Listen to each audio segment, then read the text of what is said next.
नमस्कार साथियों, स्वागत है आप सभी का आपके अपने यूट्यूब चैनल सरकारी भारत में।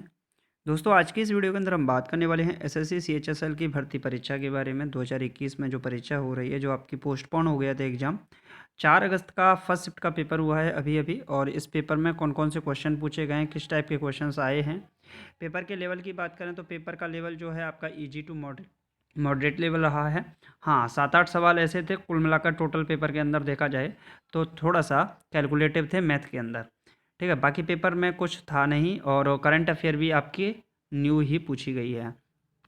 तो चलिए फ्रेंड्स, आज की इस वीडियो के अंदर हम देखते हैं मैथ, जीके, इंग्लिश और रीजनिंग के क्वेश्चंस कैसा पेपर आया है, पेपर का लेवल कैसा रहा है। आप सभी को बता दूं, अगर आप एसएससी सीएचएसएल की तैयारी कर रहे हैं या फिर आप एसएससी एमटीएस की तैयारी कर रहे हैं या फिर सीजीएल के स्टूडेंट हैं, यानी कि एसएससी के किसी भी एग्जाम की अगर आप तैयारी कर रहे हैं तो आप हमारे चैनल को सब्सक्राइब करना यार बिल्कुल मत भूलिएगा। चैनल को सब्सक्राइब जरूर कर दीजिएगा, क्योंकि आपको सारी की सारी वीडियोज़ की नोटिफिकेशन, पीडीएफ, क्लास सब कुछ फ्री में आपको मिलने वाला है। ठीक है, तो चलिए फ्रेंड्स, स्टार्ट करते हैं वीडियो को।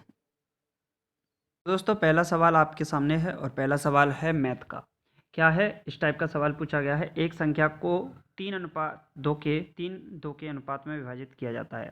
जब प्रत्येक संख्या में 8 जोड़ा जाता है तो अनुपात बदलकर 7:5 हो जाता है। दोनों संख्याओं में बड़ी कौन सी होगी। देखिए, दोनों संख्याओं का जो अनुपात है वो 3:2 है, तो हम इसको लिख सकते हैं 3x/2x। भाई, 3x/2x नहीं लिख सकते? बिल्कुल लिख सकते हैं।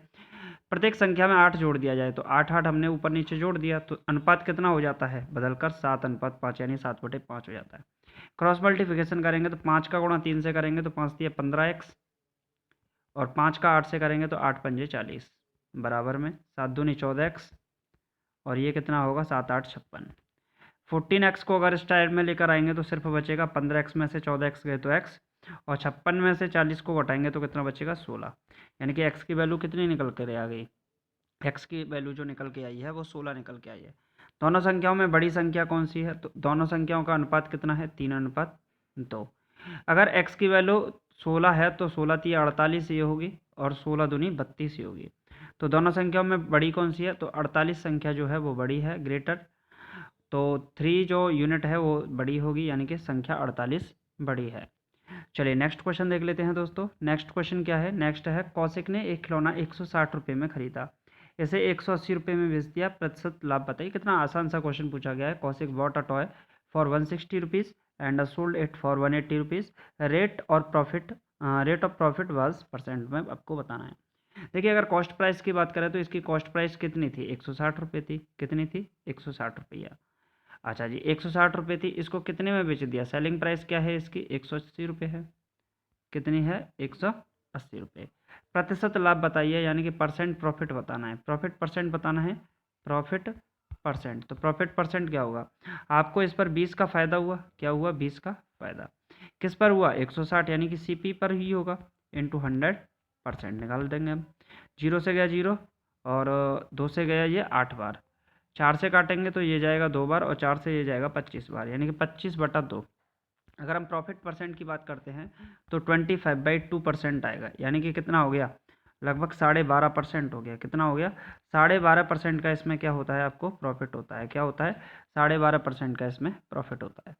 चलिए नेक्स्ट क्वेश्चन देख लेते हैं। नेक्स्ट क्वेश्चन क्या है, संख्याओं 3 1 1 5 2 7 की माध्यिका ज्ञात कीजिए। देखिए, मीडियन से रिलेटेड, एवरेज से रिलेटेड और मीन से रिलेटेड क्वेश्चन जरूर पूछे जाते हैं। तो मीडियन से संबंधित आया है तो सबसे पहले कोई भी क्वेश्चन होता है हम उसे किस फॉर्मेट में लिखते हैं, असेंडिंग ऑर्डर में लिखते हैं। किस में लिखते हैं, असेंडिंग। तो ये असेंडिंग में तो 1 1 2 3 5 7, ये क्या होगा, असेंडिंग ऑर्डर होगा। कितने नंबर है, 1 2 3 4 5 6। तो 1 2 3 4 5 6, तो ये 6 नंबर हो गए असेंडिंग ऑर्डर में। कितनी है, एन की वैल्यू कितनी है, 6। कैसी है सम, तो कैसा आएगा, n/2th टर्म, यही तो होता है फॉर्मूला। तो ये होगा थर्ड टर्म। क्या होगा, थर्ड टर्म। थर्ड टर्म कौन सा है इसमें, 2 है। तो इस सवाल की जो मीडियन होगी, जो सवाल की मीडियन होगी वो कितनी आ जाएगी, 2 आ जाएगी। क्या आ जाएगी, 2 इसके सवाल की मीडियन निकल के आएगी। चलिए नेक्स्ट क्वेश्चन देखते हैं। नेक्स्ट क्वेश्चन क्या पूछा गया है, यदि एक परीक्षा में 2500 विद्यार्थियों में से 400 सफल रहे तो पास होने वालों का प्रतिशत क्या है। देखिए, एक परीक्षार्थी, विद्यार्थी कितने थे, टोटल कितने थे। अगर हम टोटल की बात करें तो टोटल थे 2500। कितने थे, टोटल 2500। विद्यार्थियों में से 400 असफल रहे, यानी कि फेल वाले कितने हैं, 400। पास होने वाले कितने होंगे, पास वाले, तो पास वाले होंगे 2100। कितने होंगे, 2100। तो पास का परसेंट निकालना है, पास का परसेंट निकालना है तो पास हुए 2100 बटे 2500 इंटू 100%, यही तो होगा। तो 00 से 00 कैंसिल आउट हो गया। अब 25 से 2100 को डिवाइड करना है, तो 2500 से 2100 करेंगे तो 25 अट्ठे 25 चौका, तो लगभग 84% के करीब आएगा प्रॉफिट। सॉरी, जो पास होने वाले अभ्यर्थी हैं वो कितने आएंगे, 84% के करीब। चलिए नेक्स्ट क्वेश्चन देख लेते हैं, एलसीएम का है। दो संख्याओं का अनुपात 3:4 है, उनका मासा 4 है, तो उनका लासा ज्ञात कीजिए। देखिए दोनों संख्याओं की बात करें तो दोनों संख्या क्या है, हम मान लेते हैं एक संख्या 3x है, दूसरी संख्या क्या है 4x। अगर दोनों के HCF की बात करते हैं, किसकी बात करते हैं, SCF की, तो SCF कितना दे रखा है 4। तो वैसे भी SCF की बात करें यहाँ पर तो SCF क्या निकलेगा, x निकलेगा। तो दोनों संख्या क्या आएंगी, 4 तिया 12 और 4 चौके 16। 12 और 16 का जो एलसीएम होगा वो कितना होगा, 48 होगा। 12 और 16 का एलसीएम कितना होगा, 48 होगा, और 48 ही इसका सही जवाब होगा। चलिए नेक्स्ट क्वेश्चन है दोस्तों, पुस्तक कर्मयोगी के लेखक कौन है। देखिए पुस्तक कर्मयोगी के लेखक की बात करें तो रामेंद्र सिन्हा इसके लेखक हैं। नेक्स्ट क्वेश्चन है दोस्तों, पंजाब केसरी की उपाधि किस क्रांतिकारी को दी गई थी। देखिए पंजाब केसरी की जो उपाधि थी वो लाला लाजपत राय को दी गई थी। तो इस टाइप के क्वेश्चंस पूछे जा रहे हैं कि पंजाब केसरी की उपाधि किसको दी, बंगबंधु किसे कहा जाता है, तो ये टाइप के क्वेश्चन आप कर लीजिएगा। तो पंजाब केसरी की उपाधि किसको दी गई, लाला लाजपत राय को दी गई। नेक्स्ट क्वेश्चन है फुल फॉर्म से रिलेटेड क्वेश्चन है, यूआरएल की फुल फॉर्म पूछी गई है। तो यूनिफॉर्म रिसोर्स लोकेटर यूआरएल की होती है। आपसे पूछ सकता है डीबीएमएस की फुल फॉर्म क्या होती है, तो डाटाबेस मैनेजमेंट सिस्टम डीबीएमएस की फुल फॉर्म होती है। आपसे एएलयू की फुल फॉर्म पूछ सकता है, अर्थमेटिक लॉजिक यूनिट एएलयू की फुल फॉर्म होता है। बीसीडी की फुल फॉर्म पूछ सकता है, बाइनरी कोडेड डेसिमल बीसीडी की फुल फॉर्म होता है। तो इस टाइप से आपसे पूछ सकता है। आपसे पूछ सकता है एनईएफटी की फुल फॉर्म पूछ सकता है, नेशनल इलेक्ट्रॉनिक फंड ट्रांसफ़र क्या होती है, NEFT national electronic fund transfer. आपसे आरटीजीएस की फुल फॉर्म पूछ सकता है, रियल टाइम ग्रॉस सेटलमेंट क्या होती है, रियल टाइम ग्रॉस सेटलमेंट। चलिए नेक्स्ट क्वेश्चन देख लेते हैं। नेक्स्ट क्वेश्चन रीजनिंग टाइप का क्वेश्चन है। पी की वैल्यू अगर 6 दे रखी है, जे की 4 है, एल की 8 है, एम की 24 है, तो इसका मान आप बताइए। एम की वैल्यू है कितनी वास्तविक रूप से, एम की वैल्यू है 24 गुणे जे की वैल्यू कितनी है 4 डिवाइडेड बाई एल की वैल्यू कितनी है 8 और जे की वैल्यू कितनी है, यहाँ पर जे की वैल्यू 4। तो यहाँ पर बोर्ड मास रूल लगाएंगे, सबसे पहले डिवाइड लगाएंगे। तो डिवाइड से ये जाएगा कितनी बार, 8 या 24, 3 का गुणा 4 से करेंगे, 4 या 12, 12 में 4 को ऐड कर देंगे तो कितना हो जाएगा ये 16, कितना हो जाएगा 16। तो 12 और 4 कितना हो गया 16, 16 इस सवाल का सही जवाब होगा। नेक्स्ट क्वेश्चन देख लेते हैं। नेक्स्ट क्वेश्चन है पेटीएम कंपनी के वर्तमान सीईओ कौन है।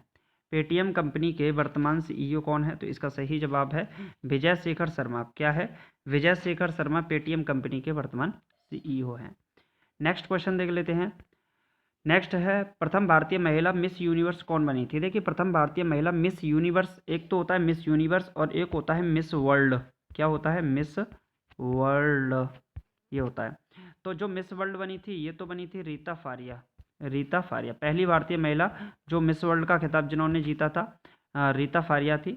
और जिन्होंने मिस यूनिवर्स का खिताब जीता था वो थी सुष्मिता सेन। आप देखिए वर्ल्ड में र आ रहा है तो रीता से स्टार्ट हो रहा है, सुष्मिता में स आ रहा है तो यूनिवर्स में भी स आ रहा है। ठीक है, तो ऐसे आप याद कर सकते हो। तो मिस वर्ल्ड हो गई रीता फारिया और मिस यूनिवर्स हो गई सुष्मिता सेन। नेक्स्ट क्वेश्चन देख लेते हैं। तो नेक्स्ट क्वेश्चन है दोस्तों, साइलेंट वैली किस राज्य में स्थित है।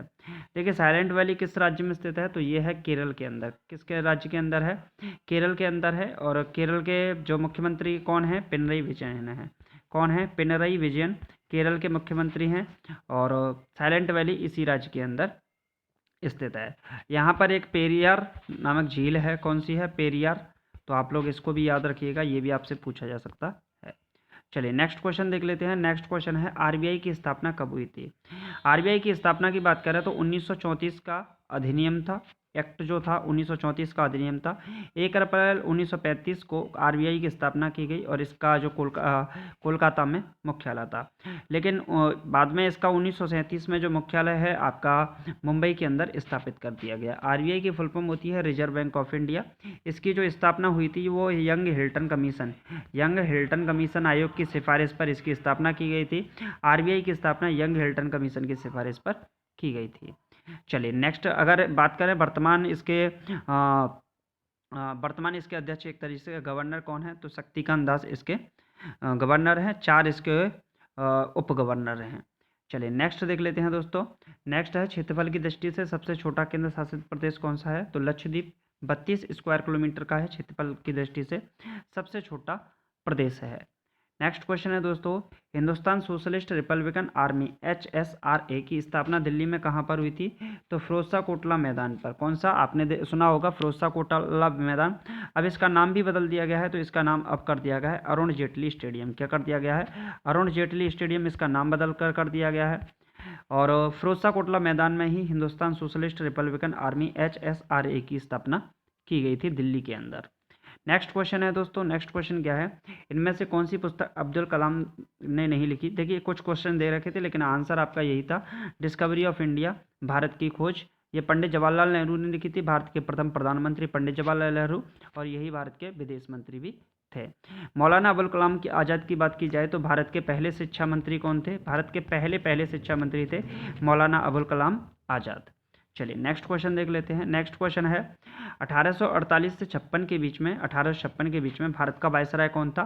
तो झंडूबाम डलहौजी, जो झंडूबाम डलहौजी है यही भारत में उस समय भारत का वायसराय था। इसी के शासनकाल में 1853 के अंदर भारत में पहली रेलगाड़ी को चलाया गया। किसको? पहली रेलगाड़ी को चलाया गया, और कहाँ से? मुंबई से ठाणे के बीच में इस रेलगाड़ी को चलाया गया था। चलिए नेक्स्ट क्वेश्चन देख लेते हैं। तो नेक्स्ट क्वेश्चन है दोस्तों, मंगोल कहाँ की जनजाति है? मंगोल मध्य एशिया की जनजाति है। किसकी जनजाति है मंगोल? मंगोल मध्य एशिया की जनजाति है।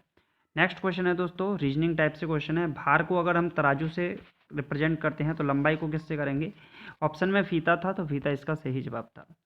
नेक्स्ट है, प्लासी का युद्ध में अंग्रेजों की तरफ से किसने नेतृत्व किया था? तो रॉबर्ट क्लाइव ने प्लासी के युद्ध में। ये जो प्लासी का युद्ध है ये 1757 में हुआ था, प्लासी का युद्ध, और इसके बाद हुआ था 1764 में बक्सर का युद्ध हुआ था। तो जो प्लासी का युद्ध था इसमें रॉबर्ट क्लाइव ने भाग लिया था, और अंग्रेजों की तरफ से इसने इसका नेतृत्व किया था, रॉबर्ट क्लाइव ने। चलिए एक मुख्यमंत्री से रिलेटेड भी क्वेश्चन था। तो नागालैंड के मुख्यमंत्री, तो नेफ्यू रियो नागालैंड के मुख्यमंत्री हैं। तो दोस्तों आज की वीडियो में सिर्फ इतना ही। अगर आपको वीडियो अच्छा लगा है तो आपको सबसे पहले तो चैनल को सब्सक्राइब करना है, वीडियो को लाइक करना है, और वीडियो को अपने दोस्तों के साथ शेयर करना तो बिल्कुल नहीं भूलना है। तो चलिए फ्रेंड्स, मिलते हैं नेक्स्ट वीडियो में। Thank you for watching this video. जय हिंद, जय Bharat, take care, bye bye, love you to all.